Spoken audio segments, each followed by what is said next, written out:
you still want to write things that you think maybe they should, know about. But yeah, you can't put blinders on to that information. This one's from the one and only JRM. What's your defense to the naysayers who see game journalism as soft news? It is soft news. I mean, it's entertainment. If you don't, and probably most of you don't know my history, I spent 12 years covering police. That wasn't soft news. And I never want to do it again. But just because it's soft, just because you're covering entertainment, and technically it's entertainment, it's business, it's I guess those are the two. Yeah, tech, a little bit of tech, but that doesn't mean it's not important. The idea of hard news versus soft news is very porous membrane. Yeah, it's really hard to sort of define why that matters. If a company is producing something that sells or makes $1 billion or more than $1 billion, it's probably important. It has an impact on a lot of people's lives. If a company, if I'm not saying this is true, but let's say there was a multi-billion-dollar industry that made most of its money off of games that romanticized violence. Kids who were 10 and younger, not made, but made it attractive for kids 10 and younger to run around shooting and killing each other. That's a story, that's interesting, and I don't think that's a soft story, that's a hard story. So on its surface, you could say it's soft, and I just did. But I'm now contradicting myself, because underneath the surface, there's all these stories that are very important and should be covered, and soft or hard, it's still journalism. You still have to do the same things. Can you give me a candy analogy? Yeah, let me think for a second. What kind of filling are we working with? It's a fireball versus a gummy bear. I mean, just look back at the acquisitions that were made this year. You have Twitch being purchased by Amazon for almost $1 billion. You have the $2.5 billion Oculus acquisition by Facebook. You have Microsoft purchasing Minecraft for what is also $2.5 billion. Those aren't soft news numbers. These are technologies that are going to impact far beyond gaming. And what's important about gaming is that we can have this kind of cultural record and understand where these trends are starting, because I think things that started gaming are now going to change technology and culture far beyond just video games. Yeah, I mean, I used to work at the Wall Street Journal, so I worked in the culture section, so I was sort of used to that designation. We don't cover any business stuff on the site, in large part because I know covering business is really hard, because I watch people do it, and it's a really tough thing to do, and I felt like for us, we're not staffed this way, and my interests don't lie there, but I think the big thing for us is, we were way more interested in kind of exploring like culture, or trying to sort of create our own culture around games, rather than cover like hard news. I mean, I guess every once in a while. I mean, we're only interested in that stuff insofar as like we'll cover Valve's games, but we don't really cover like Steam per se. We don't do distribution stuff. Even though I know people like to read about that stuff, it's just like I think a lot of times. I think this is really important. I had another editor. He's like, basically, when you define what it is that you want to cover, that means that there are certain things that you're not going to cover, and it's really important to you have to say no to stuff. And so, if that means placing you in the soft news camp, then that's fine. I'm totally fine with that. Straight up marshmallow. I'm totally fine with that. This one's from Evie Doherty. Are kids' games on your radars at all? Do you look there for stories about innovation, etc. as well? If you're a parent, and several, I don't know if either of you are parents, I'm sorry. 2 of us are. Yes, very much so. And it's funny because as your child grows up, you become less interested in kids' games. I mean, I still cover them a little, but I have a 13-year-old now, so that. Do you want to do you feel like as a reader, do you think people want to read about? Oh yeah. Toca Boca?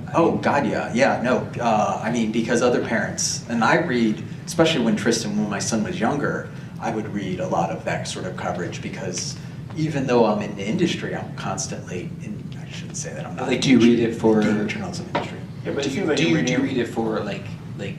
I mean, we talk about this a lot too. Is like, so kind of like Toy Talk, for example. Like, I often wonder. I'm not a parent, so whether parents are interested in just finding these things in order to give them to their kids, and then everything else that they read might be in the service of helping their kid find new things or play this thing better, versus like, I want to read a you know? No, I mean, like, for me, and I think this is true of a lot of journalists, you know, a lot of people become journalists because they're annoying, and because they like to ask lots of questions. Low self-esteem. And they have low self-esteem, and they're annoying. Like, I they thought just, it's because we wanted to make tons of money. that too, yes. Like, the idea that you do it to change the world is absurd. Yeah. But, yeah, so you always want to know the answers, and you become very curious, and I think a lot of journalists are focused on the things that happen in their daily lives influence their interests. And so, like, you know, as Tristan was growing up, you know, one day I had to have the ratings talk with him. And I ended up writing several stories about it for Kotaku because I was like, this makes no sense. I'd never actually piled up all the games and ratings, and I had Call of Duty like in 3 different categories, and I was like, what? That doesn't make sense. And so I ended up, because of my job, calling Patricia Vance, who's at the ESRB, and asking her what the hell was going on, and then writing a story about it. So as a parent, yeah, I mean, I think, and I'm sure other parents were super interested in that because they either do or don't know about ratings, but they want to know why one first-person shooter that's just as bloody as the other would get, you know, I forgot what the ratings were, but one would get an M and one would get a teen rating. I think I answered your question. I don't know if I answered that. We don't really worry about kid stuff. Just not, it's not. Evan, you've got a child. Yeah, she's kind of too young for. Never too young. I know. I almost fired up hokum for her over the Thanksgiving break just as an experiment, but then you always see the image of them not letting go of the controller. It's bad enough getting her out of the TV when there's like passive entertainment around. So wait, I'm sorry, I'm going to interview you. Fireside chat go time. for it. Yes. Has she played games? Yeah, on the iPad. And if you don't want to get into this, I know some people don't like to talk about this. How old is her daughter? She's gonna be 4 at the end of December. So hasn't ever held a PlayStation Vita, hasn't held a controller? She's held a Vita, she's held a controller. It's funny, whenever I go to GameStop to pick up something, this is just this last weekend, like she stands in front of like the kiosks and she pretends like she's playing a game. That's sad. Because you don't allow her to play games at home. No, because, you know, like I feel like her attention span and media consumption habits are like at loggerheads with each other. Like she will sit in front of a TV for 2 hours with no problem. But if I put her in front of a game, even a very simple one, to figure out, she'll get frustrated easily. It's like that's not necessarily a positive kind of framing experience for her. She's like, oh, this is this thing I don't know how to do. I'm annoyed and I want to do it. I want to introduce her to it meaningfully at an age where I feel like she can figure it out, like confidently. I don't want to force feed it to her now and have it be a frustrating experience and be like, oh, well, this is that shit that daddy likes. I don't really get it. I will tell you the proudest moment of your life will be when she learns how to double jump in a platform. Well, it's funny because It's pretty great. just for brute force, like she triple starred like the first 2 or 3 levels of like Cut the Rope, which are like tutorial levels. They're nothing, right? But like this was like a good year ago, and I was like, you're doing the thing. But I didn't force it. I just watched it. I was like, okay, it's there for when you want to go back to it. But like for me, like my parenting style is letting her lead, right? Like she like knows all of her alphabet letters now. It's because she wanted to learn them, not because I forced them. But and I want to do the same thing with games for her, hopefully. And I will stop talking about my kid now. Next question. This one's from Synodai. What are your thoughts on games that are meant to make you feel uncomfortable? That's funny because there's so much space to be explored there. This War of Mine, which I've talked about, and I think Jamie mentioned too, was that game. It's like utterly unfun. It's not fun. Like you're never going to feel powerful or in control or like you're escaping into a fantasy world, which so many people go to games for. But it's a great freaking game. Like it's impactful and like meaningful, and it speaks to the world as it exists today. So there's opportunity there, but like unfortunately, games like that are going to have a very hard road to hoe in terms of like generating interest and finding an audience, because the audience that currently exists for games goes for escapism. They go for power dynamics that they can master and stuff like that. There's an interesting game design shop called Mole Industria, which is run by Paolo Pedericini. I think he's a Carnegie Mellon, but he's a game maker. And he talks about games and the one possible future for games as a creative medium, overthrowing the yoke of the tyranny of fun, right?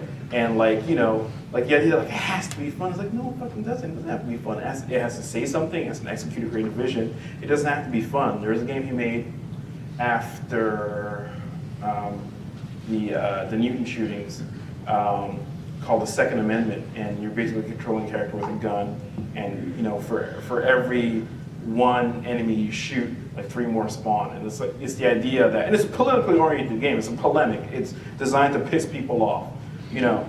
And it was basically going at the NRA when they made statements that you know, a person with a gun can stop another person with a gun. And he made a game that was very simple mechanically that kind of put the lie to that. And whether you believe it or not, like, it's not fun, it's stressful, and it in a very microcosmic way, like in super simplified too, but like, here's an argument I want to make politically, here's a game that mechanically implements that argument.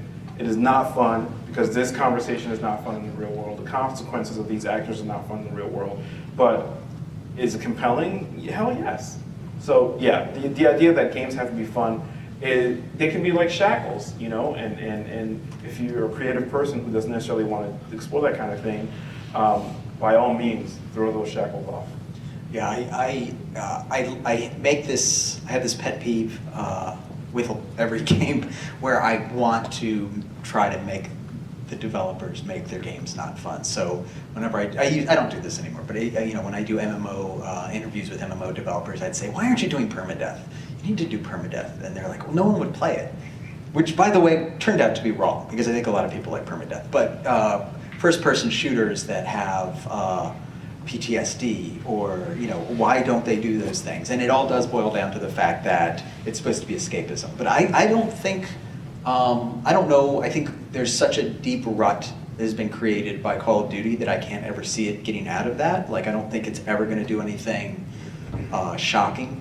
But it would be great, I think, if someone did take something like a first-person shooter, a really polished first-person shooter, and deliberately set out to make it, maybe not deliberately set out to make it not fun, but ultimately make it not fun through the design choices they make, because they want people to understand that, you know, it's not a cartoon.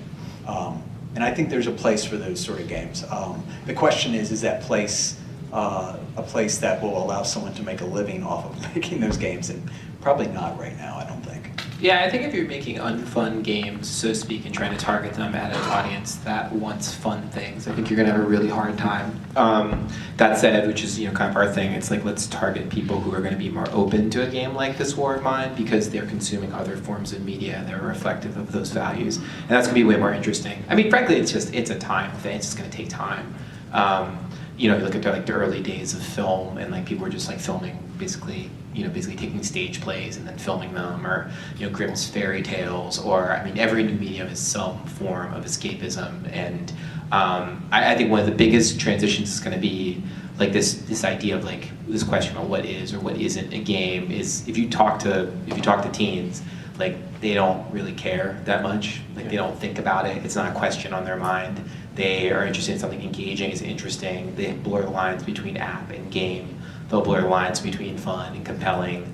It's because, you know, this is interactivity, is a language that they breathe. And so I think it's just going to take time. They're not going to ask those questions of like, well, that doesn't seem like that would be fun. They're going to understand that intuitively, so we're not going to have this conversation anymore, I think, long term.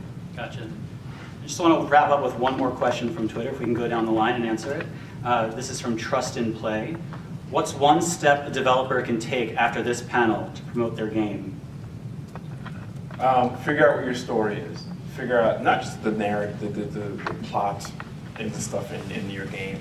That'll be great too if you have that figured out, if you want to tell a story. But figure out why you're making this game, and what do I want the player to take away from this experience. What am I reaching for, right, creatively? What happens if I fail? You got to figure that shit out too, because if you don't, then you ultimately won't have any learnings to come out of it. Like, should you fail? It's great when you succeed, but like,